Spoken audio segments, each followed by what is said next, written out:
Good morning मेरे प्यारे प्यारे बच्चों, कैसे हैं आप लोग। उम्मीद करता हूँ आप लोग बहुत खुश होंगे, बहुत स्वस्थ होंगे और मेरी फिजिक्स की वीडियोस का खूब एंजॉयमेंट कर रहे होंगे। तो चलिए आज मैं अपनी इस सीरीज में सबसे पहले स्टार्ट करता हूँ आपका क्लास 11th चैप्टर 1 यानी कि dimensional analysis. Units and measurement में दो टॉपिक होते हैं, एक डायमेंशनल एनालिसिस और एक एरर। तो आज सबसे पहले मैं आप लोगों को बताऊंगा डायमेंशनल एनालिसिस से संबंधित कुछ बहुत इंपॉर्टेंट और बहुत ही मज़ेदार इंफॉर्मेशंस। तो सबसे पहले मैं यहाँ स्टार्ट करता हूँ आज आपके लिए कि भाई जो आप इसमें चैप्टर में पढ़ते हैं, सबसे पहले वो होता है आपका fundamental units and fundamental quantities, derived quantities, supplementary quantities, फिर इनके यूजेस, राइट। तो बच्चों देखो, आप लोग चूंकि अभी जस्ट 10th से आए हैं तो आप लोग के लिए बहुत इंपॉर्टेंट है जानना कि जो फिजिक्स है वो टोटली न्यूमेरिकल ओरिएंटेड होगी। यहाँ पर कॉन्सेप्चुअल्स होंगे और डेरिवेशंस भी होंगे। तो अब जो फिजिक्स आप लोग पढ़ोगे वो जो क्लास 9th या 10th में पढ़कर आए उससे काफ़ी डिफरेंट होगी। इसका सिलेबस भी काफ़ी वास्ट है पहले से, तो आप लोग को मेहनत तो खूब करनी पड़ेगी, ये ध्यान रखना।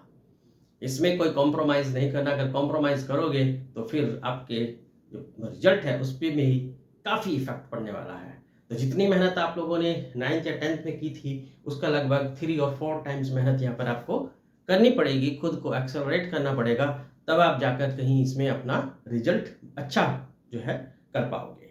तो चलिए, मेरी ये जो वीडियोस रहेंगी ये आप लोगों को जेई और नीट ओरिएंटेड रहेगी और इसमें आपका 11th का तो ऑटोमेटिकली आएगा ही, ठीक है। तो आप लोग मेरे चैनल पर बने रहना और इसको सब्सक्राइब जरूर करना, दूसरों को भी शेयर करना। तो चलिए आज मैं स्टार्ट करता हूं अपना यूनिट्स एंड मेजरमेंट का पहला topic, dimensional analysis. Dimensional analysis में आज सबसे पहले बताऊंगा कि फंडामेंटल क्वांटिटीज क्या होती हैं। तो देखो बच्चों, फिजिक्स को आप इसके वर्ड से भी समझना। तो सबसे पहला जो पॉइंट है यहाँ पर वो है फंडामेंटल क्वांटिटीज। कि फंडामेंटल क्वांटिटीज क्या होती है। इंग्लिश का वर्ड है फंडामेंटल। फंडामेंटल का मतलब होता है बेसिक्स, यानी एकदम बिल्कुल बेस। तो जैसे हम कभी कभी बोलते हैं कि भाई इस बच्चे के तो फंडा बिल्कुल भी क्लियर नहीं है, मतलब उसके बेसिक्स क्लियर नहीं है। तो इसलिए यहाँ फंडामेंटल क्वांटिटीज का मतलब होता है बिल्कुल बेसिक्स क्वांटिटीज, यानी वे क्वांटिटीज जिनका खुद का एग्जिस्टेंस है, जो दूसरों पर डिपेंड नहीं करती। मतलब ऐसी क्वांटिटीज होती हैं फिजिक्स में, राइट, कि उनका अपना खुद का एग्जिस्टेंस होगा, वे किसी दूसरों से मिलकर नहीं बनी होंगी। बल्कि बहुत सारी क्वांटिटीज आप देखेंगे अभी वो इन सब फंडामेंटल क्वांटिटीज से मिलकर बनी होती हैं। तो फंडामेंटल क्वांटिटीज मतलब basic quantities, right. Fundamental quantities का मतलब क्या हो गया, बेसिक क्वांटिटीज। और ये जो है दूसरों पर डिपेंड नहीं करती, do not depend on others. बल्कि जो अदर क्वांटिटीज हैं, other quantities are derived from fundamentals. वो जो सारी क्वांटिटीज होंगी जो अभी मैं बताऊंगा आप लोगों को, वो सब इन फंडामेंटल क्वांटिटीज से ही मिलकर बनी होंगी। अब बात आती है कि फंडामेंटल क्वांटिटीज है कौन कौन सी। तो चलिए आज मैं आपको बताता हूं बड़ी इंपॉर्टेंट बात कि फिजिक्स में केवल और केवल 7 क्वांटिटीज को ही फंडामेंटल क्वांटिटीज की कैटेगरी में रखा गया है। इतनी only and only 7 fundamental quantities physics में एग्जिस्ट करती हैं।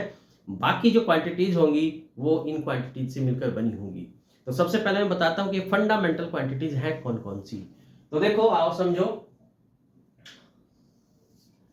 फंडामेंटल क्वांटिटीज तो मैंने बताया there are only 7 fundamental quantities. जैसे number 1 length, number 2 mass, right, number 3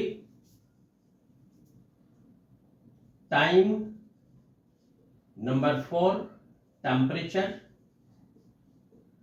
number 5 electric current, number 6 luminous intensity और नंबर 7 क्वांटिटी ऑफ मैटर।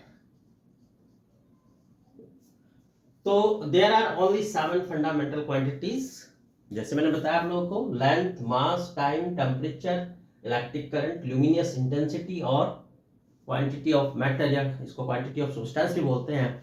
तो कुल मिलाकर पूरी फिजिक्स में 7 फंडामेंटल क्वांटिटीज आप लोग पढ़ेंगे। इसके अलावा और कोई भी क्वांटिटी फिजिक्स में फंडामेंटल नहीं होती है, राइट। तो अब देखो, इन क्वांटिटीज को हम जिन यूनिट्स में मेजर करते हैं वो हमारे होते हैं फंडामेंटल यूनिट्स। इन क्वांटिटी के यूनिट्स को हम क्या बोलेंगे? Fundamental units. शॉर्ट में मैंने इसको FU लिखा है, fundamental units.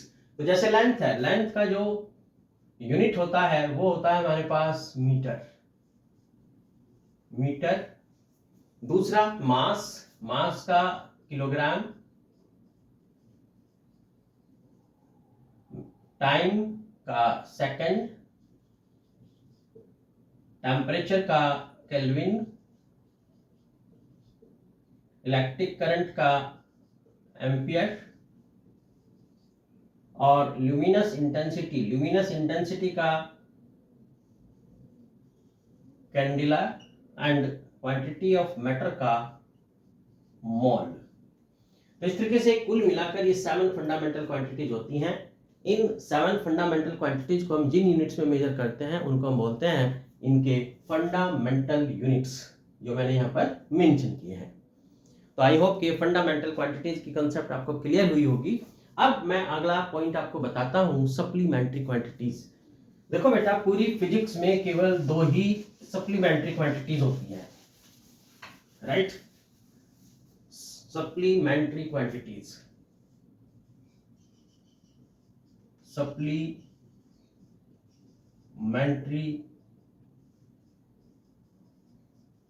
quantities. So there are only 2 supplementary quantities. There are only 2.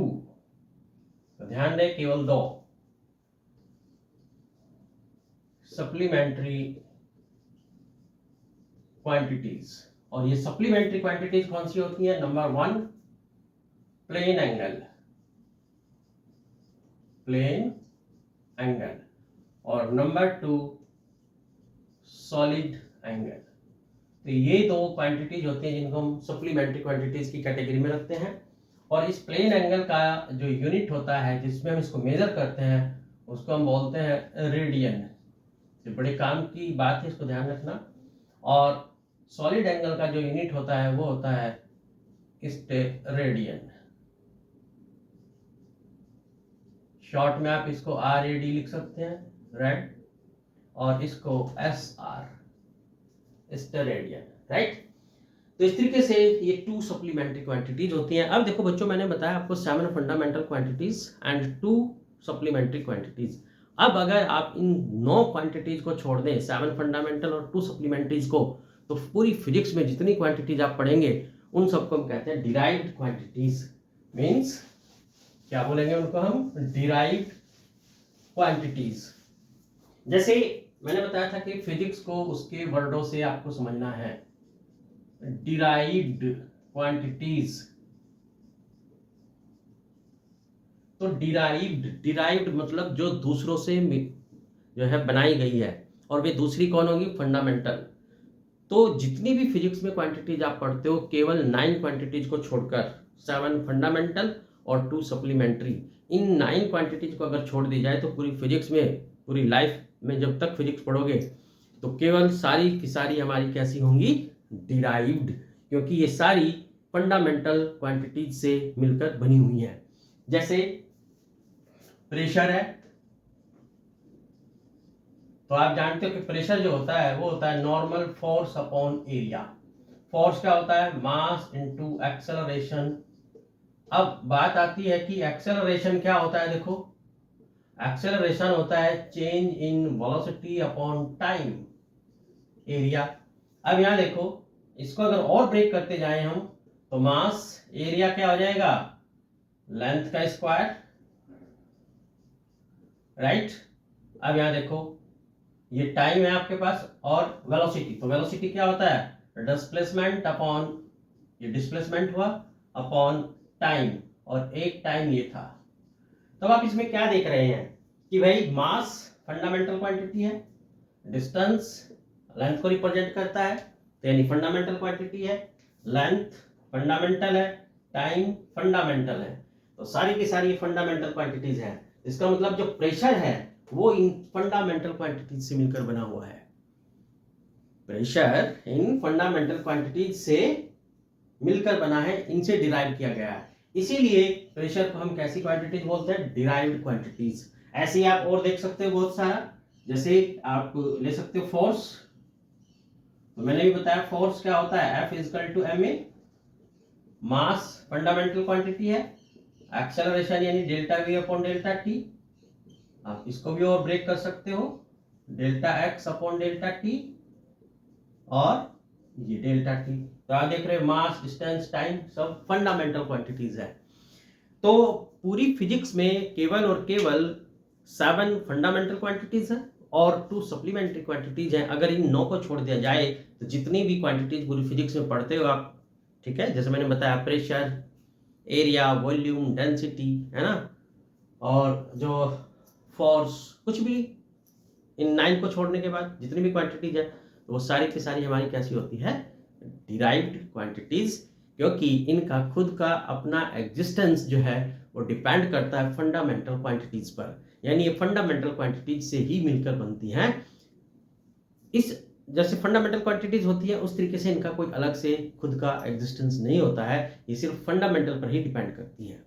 तो चलिए आज की इस टॉपिक को मैं यहीं फिनिश करता हूँ कि फंडामेंटल क्वांटिटीज क्या होती हैं, डिराइव्ड क्या है, सप्लीमेंट्री क्या है, इनको आप एक बार रिवाइज करना, और नेक्स्ट टाइम मैं आपको फिर इसकी नई टॉपिक के साथ आता हूँ।